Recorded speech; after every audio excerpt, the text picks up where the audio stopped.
Welcome back to my channel Mathematica. अब last time पे हमने परसेंटेज का पार्ट 1 देखा था। परसेंटेज कैसे ऑपरेट करना है, क्या होता है परसेंटेज, और कैसे फ्रैक्शन वैल्यूज बनानी है या फिर परसेंटेज वैल्यू बनानी है वो देखिए। आज हम परसेंटेज का पार्ट 2 देखेंगे। पार्ट 2 में फर्दर मूव करने से पहले लास्ट होमवर्क क्वेश्चन देख लेते हैं, जो एक क्वेश्चन दिया था जिसमें रोहित को 408 नंबर मिले थे 680 में। तो सबसे पहले हम क्या करें, रोहित का परसेंटेज ही निकाल लें कि रोहित को कितने परसेंटेज मार्क्स मिले। तो अगर आपको कभी भी परसेंटेज निकालना होता है तो आप क्या करते हैं, जितने नंबर मिले हैं जो टोटल था इंटू 100, यही तो करते हैं। वैसे ही मोहित की अगर बात करें तो मोहित को कितने मिले थे, मोहित को मिले थे 576। कितने में से मिले थे, 720 में से। परसेंटेज निकालना है तो इंटू 100। सॉल्व कर लेते हैं कितने परसेंटेज आएंगे। तो भाई ये तो 6 होता है, तो रोहित के हो गए कितने 60%। और मोहित की बात करें तो भाई ये आएगा 0 0 कैंसिल, और ये आएगा 8 टाइम्स 56। हाँ 8 टाइम्स, मतलब ये भी कितना आ जाएगा 80%। तो रोहित को मिले 60%, मोहित को मिले 80%। अब अगर बात की जाए तो किसकी परफॉर्मेंस अच्छी है, तो भाई दिख रहा है मोहित को ज्यादा नंबर मिले हैं तो मोहित की परफॉर्मेंस अच्छी है। बाई हाउ मच, कितने परसेंट अच्छी है, तो जिन्होंने 20% आंसर किया है वो बिल्कुल गलत है। 20% नहीं होगा, क्योंकि अब यहाँ पे क्वेश्चन हो जाएगा कि मोहित की परफॉर्मेंस रोहित से कितनी अच्छी, मोहित की परफॉर्मेंस रोहित से कितनी अच्छी। किससे कंपेयर कर रहे हैं, रोहित से। तो हम क्या कहेंगे, मोहित की परफॉर्मेंस रोहित से इतनी अच्छी, किससे, रोहित से। तो जिससे कंपेयर किया जा रहा है उसकी वैल्यू कहाँ आएगी, डिनोमिनेटर हर में आएगी, इंटू 100। अब ये क्यों किया, क्योंकि यहाँ पूछा गया था कि रोहित को मोहित से कितना अच्छा मिला, मतलब कंपेयर किससे हो रहा था, रोहित से। अब इसको सॉल्व कर लेंगे, ये आपका 20 आ जाएगा। 23 100/3 कितना होता है, 33 होल 1/3%। मोहित की परफॉर्मेंस रोहित से अच्छी है। क्लियर हुआ। फर्दर मूव करते हैं 5 सेकेंड पे। अब इसमें हम देखेंगे डिफरेंट टाइप ऑफ क्वेश्चंस। सबसे पहले एक छोटा सा क्वेश्चन देख लेते हैं। जैसे आप देख पा रहे होंगे कि एक पॉजिटिव नंबर है जिसको गलती से 3/5 से मल्टीप्लाई कर दिया गया है। किससे कर दिया गया है, 3/5 से, पर किससे करना था, 5/3 से। तो ये गलत है, ये रॉन्ग हो गया। और सही क्या है, करेक्ट आंसर क्या है, 5/3 से। तो इस टाइप का जब भी क्वेश्चन आए तो हमें x लेने से बेटर, जब x ही एज्यूम करना है तो कोई नंबर एज्यूम कर ले। अब नंबर एज्यूम कैसा करें, अगर 100 एज्यूम करेंगे तो 103 से कटेगा नहीं। तो जब परसेंटेज निकालेंगे कि कितने परसेंट का एरर आया है, परसेंटेज इन कैलकुलेशन, तो उसमें क्या होगा, आपका डेसिमल में आंसर आने लगेगा तो कैलकुलेशन बढ़ जाएगी। तो इस कैलकुलेशन को कम करने के लिए हम कोई नंबर ऐसा ही एज्यूम कर लें जो हमारे इससे भी कट जाए और इससे भी कट जाए। तो हम क्या करें, नंबर को 15 मान ले। कैसे 15 माने, यहाँ पे 5 था, यहाँ पे 3 था, 5 3 15, क्योंकि इससे गलती से मल्टीप्लाई किया है 3/5 से। तो जब गलती से मल्टीप्लाई किया है तो भाई 5 3 कट जाएगा, तो गलती से आंसर कितना आ गया, 9 आ गया है। पर ये क्या है, रॉन्ग है। पर करना किससे था, 5/3 से करना था, 5/3 से करना था। 3 5 जाएगा, मतलब आंसर आना क्या था, आंसर आना था 25, मतलब करेक्ट आंसर कितना था, 25। अब पूछा गया है कितने परसेंट की एरर हुई है, कितने परसेंट की गलती हुई है। तो कितने परसेंट की गलती हुई, तो भाई 25 आना था, 9 आ गया, मतलब कितना कम आया, 16। एक्चुअल कितना आना था, वही फिर से कितने का जवाब कौन देगा, 25। तो 25 देगा तो 25 को ही कहाँ रखेंगे, हर में, इंटू 100। तो 25 से ये सीधा कट जाएगा। कितने परसेंट की गलती हो गई? 64% की गलती हो गई। मतलब जो आपका जो भी नंबर आया है वो कितने परसेंट, जो आंसर आया है वो कितने परसेंट कम आया है? 64% कम आया है। होप सो क्लियर होगा। अब अगला एक कॉन्सेप्ट देखते हैं, यूनिटरी। अब ये जो यूनिटरी मेथड है ये आपको हर जगह काम आता है। आप कोई भी चैप्टर लगा रहे हो, कोई भी कॉन्सेप्ट कर रहे हो, ये यूनिटरी मेथड आपके काम आएगा ही आएगा। अब ये यूनिटरी मेथड होता क्या है? यूनिटरी मेथड, जैसे आपसे हमने कहा 15 पेन 225 रुपए के खरीद के लाए हैं। 15 पेन कितने के लाए हैं? 225 रुपए के खरीद के लाए हैं। तो एक पेन, तो हमको बताइए कि आप 4 पेन कितने के खरीद के लाएंगे।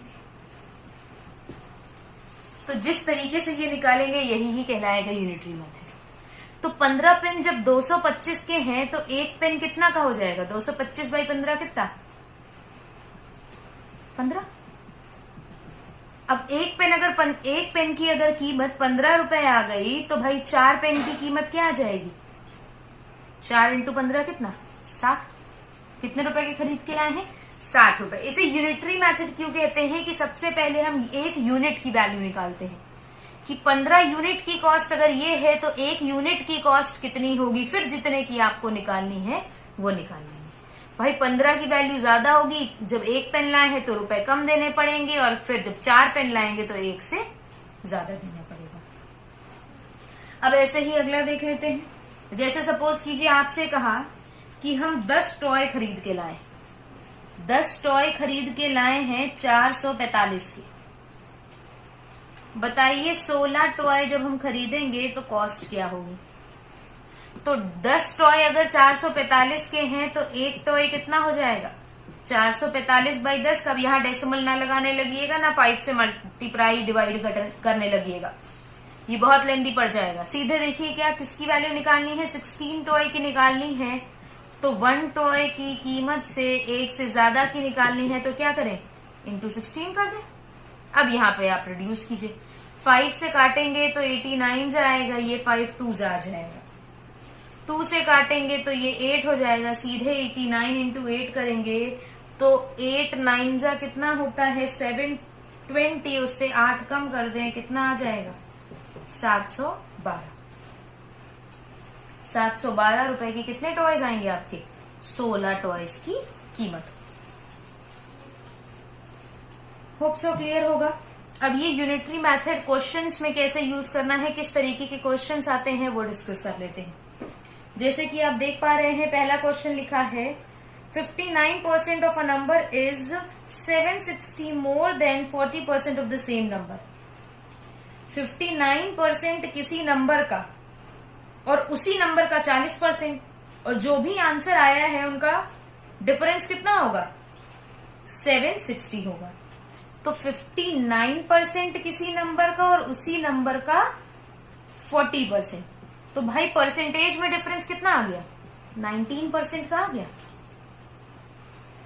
तो परसेंटेज में डिफरेंस 19 का है, पर ये कितने की वैल्यू दी हुई है? 760 की। तो हम ये कह सकते हैं जो ये डिफरेंस है ये किसके बराबर होगा? 760 के बराबर। तो 1% किसके बराबर होगा? 760 बाई 19 मतलब क्या? 40 के बराबर। अब आपसे पूछा गया है कि नंबर का 25% बताइए। तो 1%, भाई नंबर पूछा जाए तो यहाँ 100% की वैल्यू निकाल लीजिए, पर आपसे नंबर नहीं पूछा गया है, नंबर का 25% पूछा गया है। तो 25% की वैल्यू निकालने के लिए हम 40 को क्या करेंगे? 25 से इंटू कर लेंगे, आपका आ जाएगा 1000। 59% किसी नंबर का और उसी नंबर का 40%, इन दोनों का डिफरेंस हमें 760 दिया था। तो मतलब 19% की वैल्यू क्या दी थी? 760। हमें बस ये देखना होता है कि परसेंटेज में डिफरेंस इतना है और वैल्यू में डिफरेंस कितना है। परसेंटेज में इतना था, वैल्यू में इतना था, 1% की वैल्यू निकाल ली। अब अगर नंबर निकालना होता तो 100% की वैल्यू निकाल लेते, पर आपसे क्या कहा था? नंबर नहीं निकालिए, 25% निकालिए इस नंबर का। तो सीधे क्या किया? 25% की वैल्यू निकाली। नेक्स्ट क्वेश्चन की तरफ मूव करते हैं। आपको बोला गया है दो नंबर 27.25 और 46.25 इन दोनों नंबर्स का, इन दोनों परसेंटेज का डिफरेंस दिया हुआ है आपको 15-20। कितना दिया हुआ है डिफरेंस? 15-20। और आपको निकालना है नंबर क्या होगा। तो भाई अगर बात करें तो इन दोनों का डिफरेंस कितना आ जाएगा? 19%। तो परसेंटेज में डिफरेंस इतना है और वैल्यू इतनी दी हुई है, तो क्या हम ये लिख सकते हैं कि 19% की वैल्यू 15-20 हो जाएगी? 19% की वैल्यू 15-20 हो जाएगी, तो 1% की वैल्यू 15-20/19 हो जाएगी। अब 19 8 जा होता है 152। निकालना है नंबर निकालना है, मतलब कितने परसेंट की वैल्यू निकालनी है? 100% की। सीधे आंसर आ जाएगा 8000। अब आपको अलग अलग नहीं करना पड़ेगा कि इतने परसेंट ऑफ एक्स माइनस इतने percent of x is equals to 15-20। उससे थोड़ा आपकी कैलकुलेशन भी बहुत बढ़ जाती है और थोड़ा लेंदी लिखने वाला भी ज्यादा हो जाता है। आपको डायरेक्ट आंसर निकालना है। अगले क्वेश्चन की बात करें। अगले क्वेश्चन में दिया हुआ है कि एक एग्जाम में 45% स्टूडेंट पास हो गए हैं। कितने पास हो गए हैं? 45%। 45% अगर पास हुए हैं तो फेल कितने हुए होंगे? 100 से माइनस कर दें तो 55% क्या हुए होंगे? फेल हुए होंगे। और यही आपको दिया हुआ है कि फेल कैंडिडेट्स आपके 6050। तो फेल की वैल्यू इतनी है, परसेंटेज में 55 है, दोनों को क्या कर दे? बराबर कर दे। कह दे 55% की वैल्यू कितनी हो जाएगी? 6050। तो 1% की वैल्यू क्या हो जाएगी? 6050/55। कितना आ जाएगा? 110। अब आपको इसमें पूछा गया है टोटल स्टूडेंट बताइए। टोटल स्टूडेंट मतलब 100% की वैल्यू, 100% की वैल्यू मतलब 2 जीरो जुड़ जाएंगे। टोटल कितना आ जाएगा? 11,000 स्टूडेंट्स थे टोटल उस स्कूल में। अगले क्वेश्चन की बात करते हैं। अगले क्वेश्चन में लिखा है एक गांव में 45% मेल्स हैं। एक गांव है जिसमें 45% क्या है? मेल्स हैं, और फीमेल्स कहा गया है 30% है। तो ये टोटल मेल फीमेल कितने हो गए? 75%। बाकी बच्चे क्या होंगे? बच्चे। तो बच्चे कितने हो गए? इनका डिफरेंस टोटल से, और टोटल होगा 100%, तो बच्चे हो गए 25%। अब बच्चे 25% हैं और बच्चों की जो वैल्यू दी हुई है उस गांव में वो दी हुई है 1500। तो 25% की वैल्यू अगर 1500 दी है तो 1% की वैल्यू क्या हो जाएगी? 1500/25 कितना? 60। अब आपको अगर यहाँ टोटल बताना होता तो हम 100% की वैल्यू निकाल लेते, पर यहाँ टोटल नहीं बताना है, आपको मेल्स और फीमेल्स का डिफरेंस बताना है। मतलब 45 - 30, 15% की वैल्यू बतानी है। अगर 1% की वैल्यू 60 है तो 15% की वैल्यू क्या हो जाएगी? मल्टीप्लाई कर लें। 15 6 90 और 0, 900 आपके क्या हो जाएंगे? मेल और फीमेल का डिफरेंस आ जाएगा। होप सो क्लियर होगा। अगले क्वेश्चन की बात करते हैं। अगले क्वेश्चन में आपको एक पर्सन की सैलरी का डिस्ट्रीब्यूशन दिया हुआ है। एक पर्सन की सैलरी का डिस्ट्रीब्यूशन दिया है कि वो अपनी सैलरी को कहां कहां अलग अलग सेगमेंट में खर्च करता है। अब वो सेगमेंट क्या दिए हुए हैं कि जो पर्सन है उसकी सैलरी तो पहले 100% एज्यूम कर लीजिए। अब ये पर्सन अपनी सैलरी का 30% खर्च कर देता है खाने में, और 15% खर्च करता है ये ट्रैवलिंग में, 20% खर्च करता है ये एजुकेशन। ठीक, 20% बचे हुए का, अब यहां ध्यान रखिएगा, रिमेनिंग या फिर शेष जैसे कभी भी वर्ड आ गए, मतलब क्या? बचा हुआ। तो बचा हुआ कितना है? 30 + 20 50%, 50% + 15% 65% वो खर्च कर चुका है। 65% वो खर्च कर चुका है। तो बचा कितना? 100 से माइनस कर लें, 35% बचा। कितना बचा? 35%। और 35% का 20% ये खर्च करता है। 20% क्या होता है, 1/5 होता है ना। तो 35% का, बचे हुए का 20% एंटरटेनमेंट में खर्च करता है, मतलब 7% एंटरटेनमेंट में वो खर्च करता होगा।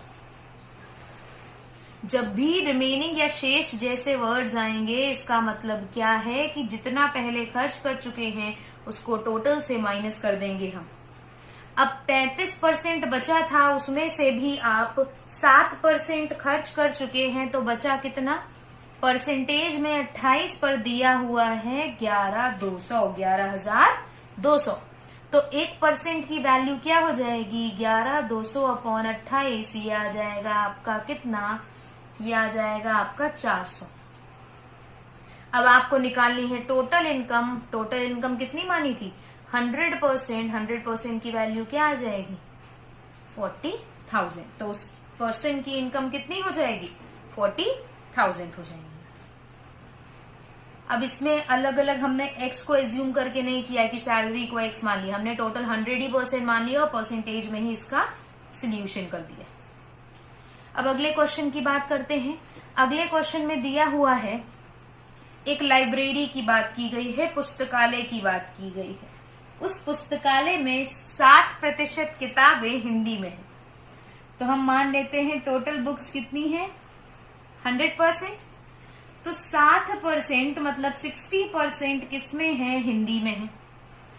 अब अगली लाइन में दिया हुआ है 60% ऑफ द रिमेनिंग, मतलब यही ही रिमेनिंग की बात कर दी। तो रिमेनिंग कितनी बची, अब 40%।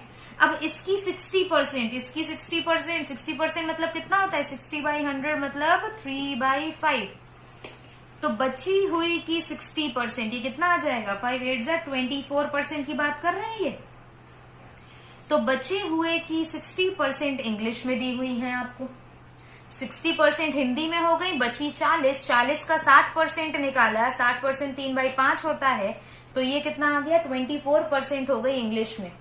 और फिर बोला है अब जो रिमेनिंग है वो उर्दू में है।